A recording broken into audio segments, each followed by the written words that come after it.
ബാക്കോട്ടെ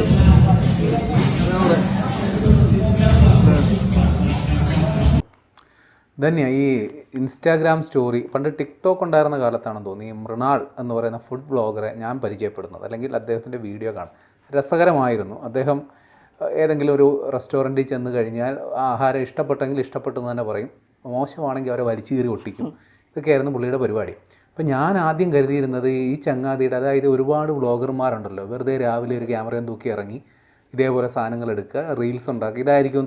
പക്ഷേ ഇയാളൊരു പ്രൊഫഷണലാണ്, ഇയാളൊരു ഹോട്ടൽ കൺസൾട്ടൻ്റ് ആണെന്നൊക്കെ പിന്നീട് എനിക്ക് മനസ്സിലായത്. അങ്ങനെ ഒരു കരിയർ ഉണ്ടെന്ന് പോലും ഞാൻ ഇയാളിലൂടെയാണ് മനസ്സിലാക്കിയത്. അപ്പോൾ ഈ ചങ്ങാതിക്കൊരു അബദ്ധം പറ്റി. ഇയാൾക്ക് ഈ മറ്റ് ഹോട്ടലുകളിൽ ചെന്ന് അഭിപ്രായം പറയുന്ന പോലെ അത്ര സുഖകരമല്ല സ്വന്തമായൊരു സ്ഥാപനം തുടങ്ങിയ. ഇപ്പോൾ അദ്ദേഹം ഒരു റെസ്റ്റോറൻറ്റ് തുടങ്ങി, അന്ന് മുതൽ തുടങ്ങിയ പുകിലാണ്. അങ്ങനെ സ്വസ്ഥത കിട്ടിയിട്ടുണ്ട്. എന്താണ് ഇപ്പോൾ മൃണാളിൻ്റെ അവസ്ഥ? അത് മൃണാളിന് ഇതൊന്നും വെക്കുമെന്ന് എനിക്ക് തോന്നുന്നില്ല. കുറേ പേര് ഇപ്പോൾ ഇദ്ദേഹം തന്നെ ഇന്നലെ ഒരു ഇൻ്റർവ്യൂവിൽ പറയുന്ന കേട്ടോ, വഴി കിടന്ന് പല നായ്ക്കളും കുരയ്ക്കും, ആ കുരയൊന്നും ഞാൻ കേൾക്കാറില്ല. വേണമെന്നുള്ളവർ വന്ന് ഫുഡ് കഴിച്ചിട്ട് പോകും, അത് അങ്ങനെ തന്നെയാണ്. ആവശ്യമുള്ളവർ വന്ന് കഴിച്ചാൽ മതി. നമ്മളിവിടെ ഒരു 5 രൂപ ദോശക്കടയുണ്ട്, ചൂട് ദോശയും ചമ്മന്തിയും ഇതും ഒക്കെ കിട്ടും. എല്ലാ ബംഗാളികളടക്കം വന്ന് കഴിക്കുന്ന ഒരു സ്ഥലമാണ്. അതിന് രുചി ഉണ്ടെങ്കിൽ നമ്മൾ അവിടെ ബംഗാളി വരുന്നുണ്ടോ അല്ലെങ്കിൽ മറ്റേതെങ്കിലും വരുന്നുണ്ടോ ഇതൊന്നും നോക്കല്ല, വൃത്തിയും രുചിയും ഇത് മാത്രമേ നമ്മൾ നോക്കാറുള്ളൂ. നമ്മൾ പോയി കഴിക്കും. അദ്ദേഹം അതല്ല, ഈ എന്തിനാണ് ബംഗാളി എന്നൊക്കെ പറഞ്ഞ്, അതായത് നമ്മളിപ്പോൾ രുചികരമായ കേരള ഫുഡ് എന്നൊക്കെ പറഞ്ഞ് പ്രസിദ്ധപ്പെടുത്തുന്ന ഹോട്ടലുകളിലെ അടുക്കളയിൽ ഏറിയ ബംഗാളികളാണ്, തൊഴിലാളികളാണ്. അത് വാസ്തവമാണ്. അതെ, അത്രേ ഉള്ളൂ. നമ്മൾ അവരെ പുച്ഛിക്കുന്നതല്ല. ഇപ്പൊ ബംഗാളികൾ എന്നൊക്കെ പറയുമ്പോൾ പലർക്കും പുച്ഛമാണ്, നമ്മൾ അവരെ പുച്ഛിക്കുന്നതൊന്നുമല്ല. പക്ഷെ ഈ മൃണാളിന് പറ്റിയൊരു അബദ്ധം, മൃണാൾ കേരളത്തിലൊരു ഹോട്ടൽ തുടങ്ങി. അദ്ദേഹം ഒരിക്കലും കേരളത്തിൽ തുടങ്ങാൻ പാടില്ലായിരുന്നു. കാരണം കേരളം ആരെയും വ്യവസായത്തെ ഒരിക്കലും, പിന്നെ വ്യവസായികളെയും വ്യവസായത്തെ ഒരിക്കലും സൗഹൃദപരമായി കാണുന്ന ആളുകളല്ല കേരളത്തിലുള്ളവര്. മൃണാളിന് പറ്റിയത് പുള്ളിക്കാരൻ ഈ ചെയ്ത വ്ലോഗുകൾ തന്നെയാണ് പ്രശ്നമായത്. പുള്ളി പലരുടെയും കണ്ണിലെ കരടായി. ശത്രുക്കൾ, ഹോട്ടൽ മേഖലയിൽ അദ്ദേഹത്തിന് ഒരുപാട് ശത്രുക്കൾ ഉണ്ടായി. അത് ഞാൻ അദ്ദേഹത്തെ ഇന്റർവ്യൂ എടുത്ത ഒരാളാണ്. എനിക്ക് പേഴ്സണലായിട്ട് അദ്ദേഹത്തെ അറിയാം. ഞാൻ വിളിച്ച് 2 തവണ ഞാൻ ഇന്റർവ്യൂ എടുത്തിട്ടുണ്ട്, മറ്റൊരു ചാനലിലായിരുന്നു. അപ്പോൾ എല്ലാം സംസാരിക്കുന്നത് കൃത്യതയോടെയാണ്. അതിൽ ഈ പൊടിപ്പും തൊങ്ങലും ഒന്നും ചേർത്തിട്ടില്ല. പറയാനുള്ള കാര്യങ്ങൾ വ്യക്തമായി പറയും. ഇപ്പോൾ ഒരു ഹോട്ടലിൽ ചെന്ന് ആഹാരം കഴിച്ചിട്ട് ആഹാരം നല്ലതാണെങ്കിൽ നല്ലതാണെന്ന് തന്നെ പറയും. എനിക്ക് തോന്നുന്നത് പാരഗണ്ണാണ് ബിരിയാണിയിൽ ഏറ്റവും നല്ല ഹോട്ടലാണ്. പാരഗണിന്റെ ബിരിയാണിയേക്കാൾ നല്ല ബിരിയാണി വേറെ ഉണ്ടെന്ന് പറഞ്ഞ ആളാണെന്ന് തോന്നുന്നുണ്ട് മൃണാൾ. അങ്ങനെ അല്ലെങ്കിൽ ക്ഷമിക്കുക. മാത്രമല്ല, പുള്ളി ഇക്കാര്യത്തിലൊരു ഒളിയും മറയും ഒന്നുമില്ല. കാര്യം പുള്ളിക്കാരൻ പറയുന്നുണ്ടായിരുന്നു, അതായത് ഏതെങ്കിലും ഒരു റെസ്റ്റോറൻറ്റിൽ വന്ന് അവിടുത്തെ ഫുഡ് കഴിച്ച് വ്ലോഗ് ചെയ്യണമെങ്കിൽ ആദ്യം എനിക്ക് അതിന്റെ റെമ്യൂണറേഷൻ തരണം. അതെ, അതിനുശേഷം നമുക്ക് അപ്പോഴാണ് അറിയുന്നത് ഈ കുറെ ആൾക്കാരുണ്ടല്ലോ, അതായത് വരൂ ബ്രോ എന്നൊക്കെ പറഞ്ഞിട്ട് ഏതെങ്കിലും കടയുടെ എന്ത് കഴിച്ചാലും നല്ലതെന്നേ പറയൂ. എല്ലാ ഹോട്ടലിൽ വായി വെക്കാൻ കൊള്ളുകയില്ലാത്ത സാധനം കഴിച്ചിട്ടും എന്നിട്ട് പൈസ വാങ്ങിച്ചതിന് വേണ്ടിയിട്ട് നല്ലത്. ഇദ്ദേഹം അങ്ങനെയല്ല, കുറച്ചുകൂടി അല്ലെ. അത് രസം എന്താ വെച്ചാൽ പുള്ളി പൈസ മേടിച്ചിട്ട് അതേ വീഡിയോ വെച്ചിട്ട് കൊള്ളത്തില്ല തന്നെ പറയും. അത്രേ ഉള്ളൂ. ഇപ്പൊ പുതിയ പ്രശ്നം പുതിയതായിട്ട് കണ്ടുപിടിച്ച ഇടയ്ക്ക് ഈച്ചയായിരുന്നു. അദ്ദേഹം ആഹാരം കഴിച്ചുകൊണ്ടിരിക്കുമ്പോ ഈച്ച എടുത്തു. മൃണാളിന്റെ ഹോട്ടലിൽ ഈച്ച ഇല്ലാത്ത ഹോട്ടലുകളുണ്ട്. ഭക്ഷണ സാധനം വെച്ചിരിക്കുന്നിടത്ത് അത്യാവശ്യമൊക്കെ ഈച്ചകൾ ഉണ്ടാകും. പിന്നെ പിന്നെ പ്രശ്നം, അദ്ദേഹം അവിടെ 20 രൂപ കൊടുത്താൽ നമുക്ക് ചോറ് കിട്ടും. ചോറും ചമ്മന്തിയും തൈരും കൂടി 30 രൂപയ്ക്കുള്ളിൽ കഴിക്കാം.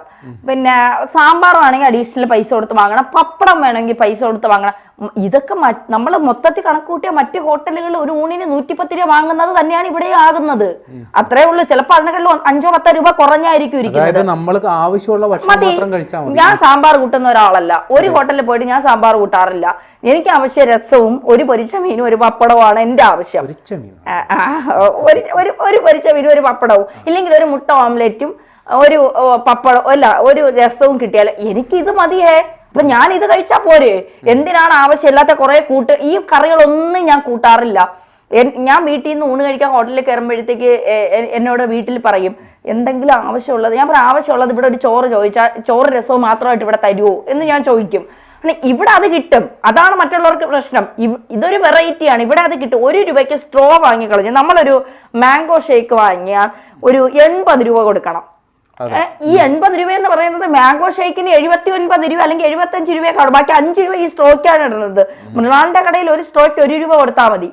1 രൂപയ്ക്ക് നമ്മൾ അപ്പൊ നമ്മൾ 70 രൂപയ്ക്ക് ഒരു മാംഗോ ഷേക്ക് വാങ്ങിയാൽ 71 രൂപ കൊടുത്താൽ മതി. കാരണം 1 രൂപയെ സ്ട്രോയ്ക്ക് ആവുന്നുള്ളൂ. ബാക്കിയുള്ളിടത്ത് 80 രൂപ വാങ്ങുന്നത് ഈ സ്ട്രോയുടെയും കൂടെ കണക്ക്. അതൊന്നും ആരും പറയുന്നില്ല. ഇതൊക്കെ തെണ്ടിത്തരം എന്ന് പറയും. ഇപ്പൊ നമ്മൾ ഇത് ചെയ്യുമ്പോൾ പറയും നമ്മൾ അദ്ദേഹത്തിന്റെ പൈസ വാങ്ങിച്ചിട്ടാണ് ഇന്ന് ചെയ്യുന്നതെന്ന്. പക്ഷെ ചില വെറൈറ്റികൾ വരുമ്പോൾ അത് നമ്മൾ അംഗീകരിക്കാൻ പഠിക്കണം. ഇപ്പോ പുതിയതായി വരുന്നത് അദ്ദേഹത്തിന്റെ കടയിൽ നിന്ന് പുഴു കിട്ടി.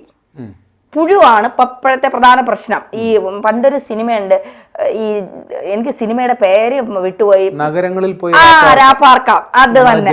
ജയറാം പൈസ കൊടുക്കാനില്ലാതെ വരുമ്പോ പാറ്റയെ പിടിച്ചിട്ടിട്ട് അതേ പാറ്റ ചോറിൽ പാറ്റ പറ്റും. പക്ഷെ അവിടെ നിന്ന് ഒരുത്തനെ നാറ്റിക്കാൻ വേണ്ടി ഇറങ്ങി കഴിഞ്ഞാൽ മറ്റൊരു സിനിമയുടെ അത് ശങ്കരാടി പറയുന്നത് ഏതെങ്കിലും ഒരു നാറ്റ കേസ് വല്ല പെണ്ണ് സന്ദേശം ഇതേപോലെ എന്തെങ്കിലുമൊക്കെ കാണിച്ചു നാറ്റൊക്കെ ഒരുത്തനെ നമ്മൾ തകർക്കണോന്ന് തീരുമാനിച്ചാൽ അവനെ ഏത് വിധേനെ നമുക്ക് തകർക്കാൻ കഴിയും. പക്ഷെ എന്നെ തകർത്തോടാ എന്ന് അവനും കൂടി പറയണം. അപ്പൊ എനിക്ക് പ്രേംലാലേട്ടനെ തകർക്കണമെങ്കിൽ ഏത് രീതിയിലും തകർക്കാം. പക്ഷെ ഒരു രീതിയിലും കുലുങ്ങാതെ നിങ്ങൾ നിന്നാൽ എന്റെ ശ്രമങ്ങളെല്ലാം പരാജയപ്പെട്ടു പോകും. ഈ കണ്ടന്റ് ക്ഷാമം വരുമ്പോ എവിടെയെങ്കിലും എന്തെങ്കിലും കിട്ടണമല്ലോ, അരി വാങ്ങണമല്ലോ, അതല്ലേ മെയിൻ പ്രശ്നം. ഈ അരിയാണ് എല്ലാവരുടെയും മെയിൻ പ്രശ്നം. ആഹാരം, നമ്മളൊക്കെ ജീവിക്കുന്നത് ലോൺ അടയ്ക്കാനും ആഹാരം കഴിക്കാനും മക്കളെ വളർത്താനും ഒക്കെ വേണ്ടിയിട്ടാണ്. ഇതിനപ്പുറം ഒരു ജീവിതത്തെ കുറിച്ചൊന്നും നമുക്കൊന്നും ചിന്തിക്കാൻ പോലും കഴിയില്ല. അപ്പോ വല്ലപ്പോഴും മാസത്തിൽ 1-2 തവണ അവരെ പുറത്തു കൊണ്ടുപോയി എന്തെങ്കിലും ഫുഡ് വാങ്ങിക്കണം. പറഞ്ഞ് കാട് കയറേണ്ട കാര്യമില്ല, ഒറ്റ കാര്യത്തിൽ നിർത്തും. അതായത് മാങ്ങയുള്ള മാവിന് ഏറ് കിട്ടും. അതെ, അത്രേ ഉള്ളൂ. ആ മൃണാളിനെ സംബന്ധിച്ചിടത്തോളം ഇതൊന്നും പുതിയ ഇടപ്പള്ളിയിൽ പുതിയ ഇത് തുടങ്ങി അദ്ദേഹം, പുതിയ കട തുടങ്ങി. വെറൈറ്റികൾ എപ്പോഴും നമ്മൾ അംഗീകരിക്കാൻ പഠിക്കണം. തെറ്റുകുറ്റങ്ങൾ തുറന്ന് പറയരുത് എന്നുള്ളതല്ല. കണ്ടന്റിന് വേണ്ടി ദിവസവും ഞാൻ നോക്കിയപ്പോൾ കഴിഞ്ഞ ദിവസം ഒരു 10-15 യൂട്യൂബേഴ്സ് മൃണാളിന് കിട്ടിയ പണി, മൃണാളിന്റെ കടയിൽ ചെന്നപ്പോൾ കണ്ടത് മൃണാളിന്റെ കടയിൽ ഇങ്ങനെയാണ്, എന്തോ നാരങ്ങ വെള്ളം തന്ന പിന്നെ മറ്റേ ഇതുണ്ടല്ലോ പ്ലേറ്റിൽ, അതില് മസാലക്കൂട്ടുകളുടെ കറികളുടെ ഇത് അങ്ങനെ ഇങ്ങനെ എന്നൊക്കെ പറഞ്ഞിട്ട് ഞാൻ ചെന്നപ്പോൾ ഞാൻ മാത്രമേ ഉള്ളൂ അവിടെ ആഹാരം കഴിക്കാൻ, ബാക്കിയെല്ലാം എന്താ ഇങ്ങനെ കിടക്കുകയാണ് അങ്ങനെ കിടക്കുകയാണ്. അത് അങ്ങേർക്ക് പ്രശ്നമില്ലെങ്കിൽ, ആള് കയറാത്തത് അയാളുടെ പ്രശ്നമല്ലെങ്കിൽ പിന്നെ നിങ്ങൾക്ക് എന്താണ് പ്രശ്നം? അവിടെ ആള് കയറുകയോ കയറാതിരിക്കുകയോ ചെയ്യട്ടെ. അതെ, അതായത് ഇതൊരു വ്യത്യസ്തതയാണല്ലോ. ആ വ്യത്യസ്തത അംഗീകരിക്കുകയും ആസ്വദിക്കുകയും ചെയ്യുന്നവരവിടെ കയറും. അതിപ്പോൾ എത്ര ഹാലിളകി എത്ര പ്രചരണം നടത്തിയാലും അതൊരു പുതിയൊരു കൺസെപ്റ്റ് ആണല്ലോ. അതായത് നമുക്ക് ആവശ്യമുള്ളത് മാത്രം കഴിച്ചാൽ മതി, അതൊരു രുചിയും കൂടി ഉണ്ടെങ്കിൽ ഓക്കെ, അത്രേ ഉള്ളൂ. ഇപ്പൊ സംസം, തിരുവനന്തപുരത്ത് സംസം എന്ന് പറഞ്ഞൊരു ഹോട്ടലുണ്ട്. അവിടുത്തെ ഷവായി എന്ന് പറയുന്നത് ലോകത്തെല്ലാരും പറയുന്നത്, ഇടയ്ക്ക് ബേസിൽ ജോസഫ് അടക്കം പറഞ്ഞു അവിടുത്തെ ഷവായി ഭയങ്കര ഫേമസ് ആണ്, എന്റെ നാട്ടിലാണ്. പക്ഷെ എനിക്ക് അവിടുത്തെ ഷവായി ഇഷ്ടമില്ല. അതെന്റെ രുചിയുടെ, എന്റെ നാവിന്റെ, ഞാൻ ആസ്വദിക്കുന്ന രുചിയുടെ ഇതായിരിക്കും. വീട്ടിൽ നിന്ന് 24 മണിക്കൂർ ദോശ കഴിക്കുന്ന ഒരാളാണ് ഞാൻ. ഈ 3 നേരം ദോശ കിട്ടിയാൽ അത് കഴിക്കുന്ന ഒരാളാണ് ഞാൻ. എന്നിട്ട് പുറത്തു പോകുമ്പോഴും ഞാൻ ദോശയാണ് കഴിക്കുന്നത്. അപ്പൊ എന്നോട് ചോദിക്കും വീട്ടിൽ ഇതിനെ പിന്നെ എന്തിനാ പുറത്തു വന്ന് കഴിക്കുക, എന്തെങ്കിലും വെറൈറ്റി നോക്കിക്കൂടെ എന്ന്. നമ്മുടെ നാവിൽ എന്താണോ നമുക്ക് രുചിക്കാൻ പറ്റുന്നത് അതാണ് നമ്മൾ അനുഭവിക്കുന്നത്. ഒരാളെ തകർക്കാനും നശിപ്പിക്കാനും കഴിയുമെന്ന് നിങ്ങൾക്ക് അന്ന് ആരെയും തകർക്കാനും നശിപ്പിക്കാനും ഒന്നും കഴിയില്ല. ഒരാൾ നശിക്കില്ല എന്ന് തീരുമാനിച്ചാൽ, എന്നെ തകർക്കാൻ ഒരാൾക്കും കഴിയില്ല എന്നൊരാൾ തീരുമാനിച്ചിറങ്ങിയാൽ അയാളെ നശിപ്പിക്കാൻ ഈ ലോകത്ത് ഒരു മനുഷ്യർക്കും കഴിയില്ല, പ്രത്യേകിച്ച് യൂട്യൂബേഴ്സിന്. ഇതാണ്. അതുകൊണ്ട് മൃണാളിന്റെ നെഞ്ചത്ത് കയറുന്ന സമയം കൊണ്ട് വല്ല ജോലി എടുത്ത് ജീവിക്കാൻ നോക്ക്. നമസ്കാരം മൃണാൾ ആസാനം ഇനിയും കേൾക്കും. അതെ, അത് ഇനിയും കേൾക്കും. അതാണ് അതിന്റെ ഒരു വെറൈറ്റി എന്ന് പറയുന്നത്. ഓക്കെ.